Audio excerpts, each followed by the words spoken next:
इसमें पुलिस का नाम आ रहा है, इसमें भी कोई कार्रवाई नहीं होगी। इसलिए इसकी सीबीआई जांच होनी चाहिए। परिवार को 10 लाख का मुआवजा दिया गया है, वो बहुत ही अपर्याप्त है, कम है। उनको उचित मुआवजा दिया जाए, क्योंकि इकलौते परिवार में ये कमाने वाले थे। पिता ने बताया इकलौते बेटे थे, और इनका भी एक इकलौता बेटा मनीष जी का। तो ये मैं मुख्यमंत्री जी से, उत्तर प्रदेश की सरकार से मांग करूंगा कि जल्द से जल्द इस मामले में सीबीआई की जांच करा के और दोषियों को इसमें सजा दी जाए। फास्ट ट्रैक कोर्ट में ये पूरा मामला चलना चाहिए, क्योंकि कोई भी घटना हो, तात्कालिक रूप से लोगों में गुस्सा आता है, रोष आता है, फिर धीरे धीरे उसको भूल जाते हैं। ये नहीं होना चाहिए। इसके लिए फास्ट ट्रैक कोर्ट बना के एक उदाहरण प्रस्तुत करना चाहिए कि अगर ऐसा काम पुलिस करेगी तो उसके साथ हम कितनी सख्ती से पेश आ सकते हैं।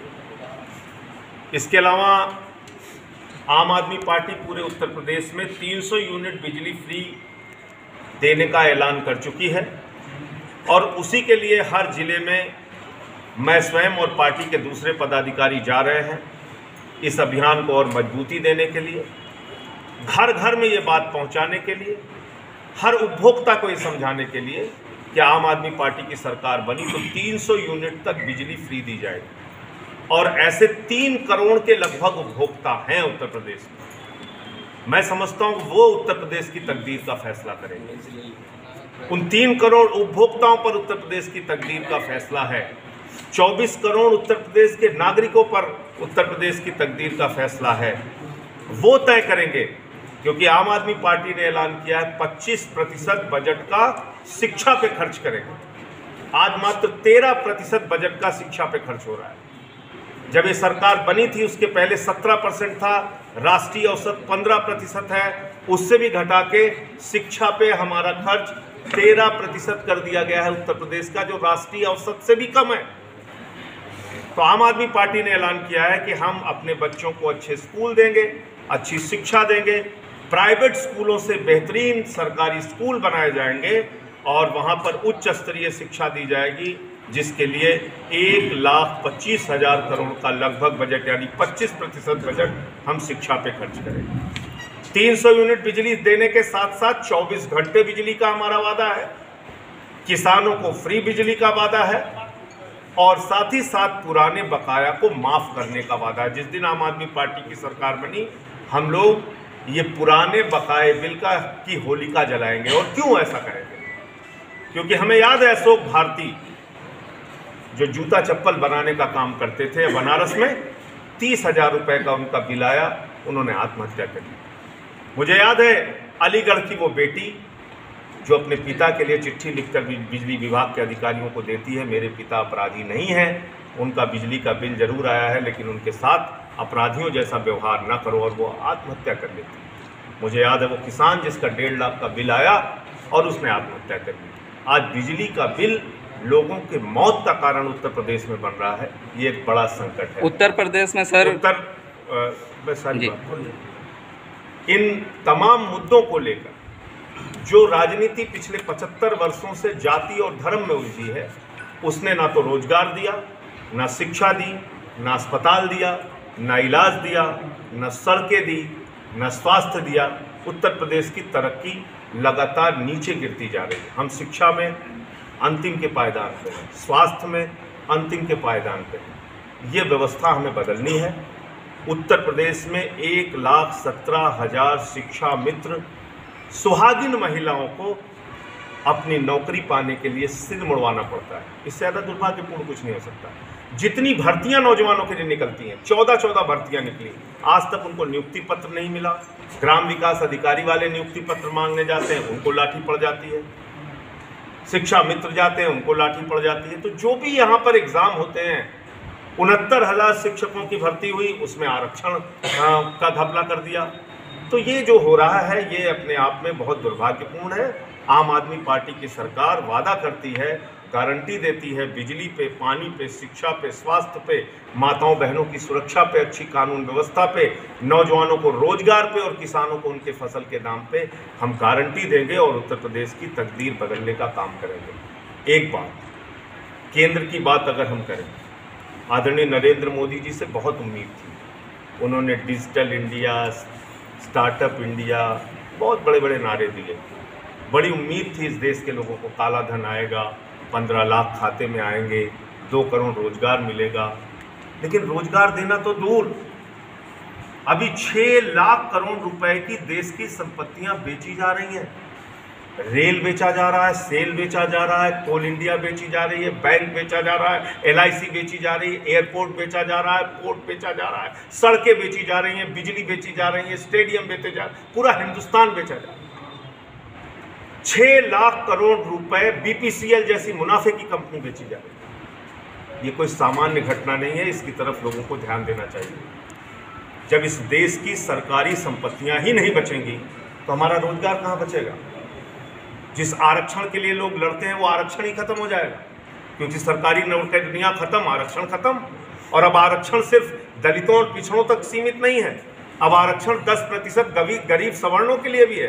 तो सबका नुकसान है, सबका नुकसान है, धीरे धीरे करके सबका नुकसान है। पिछले 10 महीने से देश का अन्नदाता किसान सड़कों पर बैठा है। 700 से ज़्यादा किसानों ने अब तक अपनी आत्महत्या की है, उनकी जान ली गई है, उन पे लाठियां चलाई गई हैं, उनके सामने कटीले तार गाड़े जाते हैं, उनको पाकिस्तानी, खालिस्तानी, मवाली, गुंडा, आतंकवादी, पता नहीं क्या क्या कह के संबोधित किया गया। अपने देश के अन्नदाताओं से प्रधानमंत्री जी को बात करने की फुर्सत नहीं है। रात में 12 बजे वो अपना महल देखने और सेंट्रल विस्टा देखने चले जाते हैं। किसानों के मुद्दे का समाधान होना चाहिए। पहले दिन से आम आदमी पार्टी उनके साथ खड़ी है। याद होगा जब मैंने माइक तोड़ा था तो मुझे सस्पेंड कर दिया गया और तब मेरी बड़ी आलोचना हुई, तुम किसानों की हड्डियां तोड़ रहे हो। मैंने तो संख्या बल को दबाकर, जब ये काला कानून पास किया जा रहा था उस वक्त ही हमने विरोध किया था। हो सकता है उसमें हमारे विरोध का तरीका ठीक ना रहा हो, लेकिन मुद्दा जायज़ था। तीनों काले कानून के माध्यम से हिंदुस्तान के किसानों की मौत के फरमान पे हस्ताक्षर किया गया। और ये मैं क्यों कह रहा हूँ? क्योंकि इस कानून के आने के बाद असीमित भंडारण की छूट दी गई है, यानी प्राइवेट कंपनियां सस्ते में किसानों से गेहूं, धान, आलू, प्याज, गन्ना, जो भी उनके उपज होंगे उसको सस्ते में खरीदेंगे, बड़े बड़े कोल्ड स्टोरेज में असीमित भंडारण करेंगे और जब बाजार में उस चीज़ की कमी हो जाएगी तो महंगे दामों पे उसको बेचेंगे। तो ये कानून कालाबाजारी, जमाखोरी और महंगाई तीनों को बढ़ावा देने वाला है, नंबर 1। दूसरा, इसमें कॉन्ट्रैक्ट फार्मिंग की बात कही गई है। 5,000, 10,000, 20,000 एकड़ ज़मीन इसी मऊ में कोई भी प्राइवेट कंपनी वाला आएगा, वो खरीदेगा और उसको कॉन्ट्रैक्ट पे लेगा, अपने हिसाब से वहाँ पे फसल की पैदावार करेगा। किसान उसके खेत में घुस भी नहीं सकता। आपके ज़मीन का मालिकाना हक धीरे धीरे करके आपसे छीना जाएगा। ये एक प्रकार से जो जमींदारी प्रथा ख़त्म हुई थी, वो हिंदुस्तान में नई जमींदारी प्रथा को जन्म देने का कानून है। तो इसलिए हम लोग इस तीनों काले कानून का विरोध करते हैं। इसको वापस होना चाहिए और समर्थन मूल्य की गारंटी कानून में होना चाहिए। मुझे इतनी बात कहनी थी। 2022 में क्या रूट प्लान है आपका? 2022 का चुनाव आम आदमी पार्टी जनता के मुद्दों पर लड़ेगी। शिक्षा, स्वास्थ्य, बिजली, पानी, सड़क, कानून व्यवस्था, किसानों के फसल का दाम और नौजवानों का रोजगार, ये हमारे मूल मुद्दे होंगे और इस पर समय समय पर हम ऐलान करेंगे। जैसे अभी बिजली को लेके किया, कल शिक्षा को लेके किया, आगे रोजगार को लेके करेंगे, महिला सुरक्षा को लेके करेंगे, स्वास्थ्य को लेके करेंगे। ये तमाम चीज़ें हैं हमारे एजेंडा में, हम उसी पे चुनाव। इंडिपेंडेंट लड़ेंगे या हमने पार्टी ने अभी फैसला किया है कि 403 सीटों पे हम उत्तर प्रदेश में चुनाव लड़ेंगे और इसीलिए हमने अब तक 170 प्रभारी विधानसभाओं के हमने घोषित किया। यहाँ पे आपने 300 यूनिट बिजली देने की बात कही फ्री, लेकिन उत्तर प्रदेश के बुनकरों से उत्तर प्रदेश की सरकार ने बिजली जो फ्लैट रेट पे मिल रही थी उसको छीन लिया है। आम आदमी पार्टी का कोई रिएक्शन नहीं है। मैं आपको यही बात कह रहा हूँ कि बुनकर हो, किसानों के ट्यूबवेल का भी दाम बढ़ा दिया गया बिजली का, कनेक्शन का। तो मैं यही कह रहा हूँ कि ना तो 24 घंटे बिजली मिलती है, ना ज़रूरत के हिसाब से लघु उद्योग, कुटीर उद्योग, जितने भी उद्योग हैं उनको कोई बिजली मिलती है, ना इंडस्ट्रीज़ यहाँ पे लग पा रही हैं, उनको ठीक से बिजली मिल पा रही है। तो बिजली एक बहुत बड़ा संकट और समस्या है। और उसके पीछे का कारण क्या है? जब हम दिल्ली में आए तो केजरीवाल जी ने आकलन किया 43% वहाँ पर ट्रांसमिशन और डिस्ट्रीब्यूशन का लॉस था। उस लॉस को ख़त्म करके हमने आज वहाँ 10% 9% पे पहुँचा दिया। उत्तर प्रदेश में भी 30% 35% खाली बिजली वितरण में, ट्रांसमिशन और डिस्ट्रीब्यूशन के मामले में चोरी हो जाती है। वो भ्रष्टाचार किया जाता है उसके नाम पे। उसकी वसूली किससे होती है? हमसे, आपसे होती है। तो ये जो महंगी बिजली है और उद्योगों के लिए बिजली है, बुनकरों के लिए बिजली है, ये सस्ती निःशुल्क तब दी जा सकती है जब हम ये चोरी रोक पाएंगे और इसके लिए हमारी नीयत साफ होगी। तो इसलिए इस काम को भी हम लोग करेंगे, वो हमारी प्राथमिकता। आम आदमी पार्टी काम नहीं करेंगे क्या? मुख्तार अंसारी का है, आम आदमी पार्टी का क्या एक्शन रहेगा मुख्तार अंसारी को लेकर? यहाँ भी हम अपना कैंडिडेट लड़ाएंगे। अगर सरकार बनेगी तो क्या इनके ऊपर एक्शन मुख्तार से कैसे लड़ाएंगे? नहीं, मुख्तार से कैसे लड़ेंगे मतलब क्या? मुख्तार हम जब हमने कहा कि 403 सीटों पे लड़ेंगे, तो मुख्तार अंसारी हो या योगी आदित्यनाथ हो या कोई भी व्यक्ति हो, अगर उत्तर प्रदेश में वो 403 सीटों पे कहीं चुनाव लड़, केशव प्रसाद मौर्य हो कहीं चुनाव लड़ रहे हैं, तो उनके खिलाफ हम चुनाव लड़ेंगे। आम आदमी पार्टी करप्शन के खिलाफ मतलब क्या है? ये तो जनता सर आम आदमी, हमारा भरोसा पूरी तरीके से जनता पर है। ना हमारे पास बाहुबल है, ना हमारे पास धनबल है, और मैं बहुत ऐसा कोई राजनीतिक दल बोलेगा नहीं, लेकिन मैं बोल रहा हूँ, ना हमारा कोई वोट बैंक है कि फलाना जाति हमारा वोट बैंक है, फलाना धर्म हमारा वोट बैंक है। हमारा कोई वोट बैंक नहीं है। उत्तर प्रदेश की जनता हमारा वोट बैंक है। जिसको ये अच्छा लगेगा कि हम 300 यूनिट बिजली फ्री चाहते हैं, केजरीवाल का मॉडल चाहते हैं, अच्छे स्कूल चाहते हैं, वो हमें वोट देंगे। नहीं चाहते हैं, नहीं देंगे। आम आदमी पार्टी ने, लोकतंत्र में जनता मालिक है, वो जिसको चाहे अर्श पे पहुंचा दे, जिसको चाहे फर्श पे पहुंचा दे। आम आदमी पार्टी भ्रष्टाचार के खिलाफ लोकपाल विधेयक को लाने की बात कर रही थी, लेकिन सरकार में आने के बाद लोकपाल विधेयक का क्या है? ये किसने आपको कह दिया कि हम नहीं लाए? जो सवाल हमसे बनता नहीं, वो सवाल हमसे पूछा जा रहा है। लोकपाल का विधेयक एज इट इज जैसे था वैसे, जिसकी मांग हम कर रहे थे वैसे ही विधानसभा में हमने पास कर दिया। उसको लागू करने की जिम्मेदारी एलजी और केंद्र सरकार की है, जो आज तक उन्होंने मंजूरी नहीं दी। ये आज की पत्रकार वार्ता में मैं आपको जानकारी। मोहल्ला क्लिनिक के बारे में कहा जा रहा है कि 65% बंद हो गए। आप जाके देखिए, दुष्प्रचार तो आप किसी के बारे में भी कर सकते हैं। आप जाके देखिए 65% मोहल्ला क्लिनिक कहाँ बंद हो गए। दिल्ली एक ऐसा राज्य है जहाँ पर कि फ्लाईओवर बनाने के नाम पर 150 करोड़ रुपए दिल्ली की सरकार ने बचाया, यानी एस्टीमेटेड कॉस्ट जितनी थी उससे कम पे काम किया। और जब 150 करोड़ रुपए बच गए, केजरीवाल जी से लोगों ने पूछा क्या करेंगे, तो बोले हम सबको फ्री में दवाइयाँ देंगे अस्पताल। तो हम एक ईमानदार सरकार चला के लोगों की सुविधाओं के लिए काम कर रहे हैं। उत्तर प्रदेश में भी हमारा एजेंडा बहुत साफ है।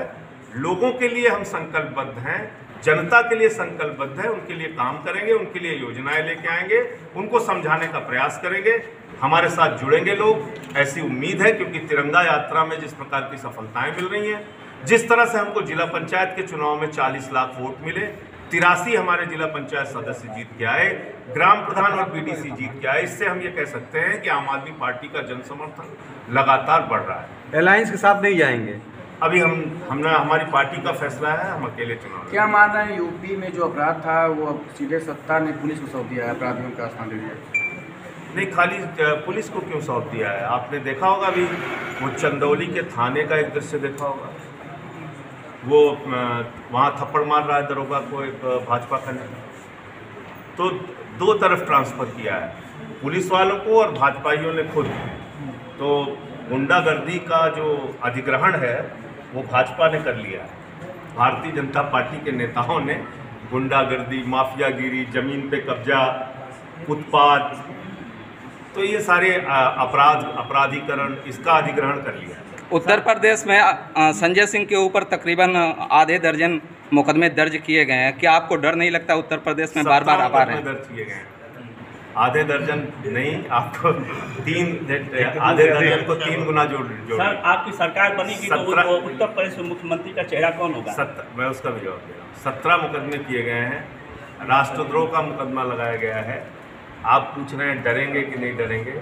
हम लोग डरने वालों में से नहीं हैं, लड़ने वालों में से हैं।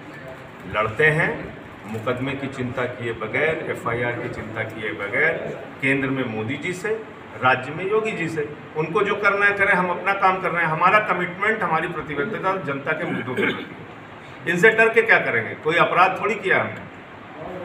हमारे ऊपर कोई ऐसा मुकदमा नहीं है कि हत्या, लूट, डकैती का मामला हो।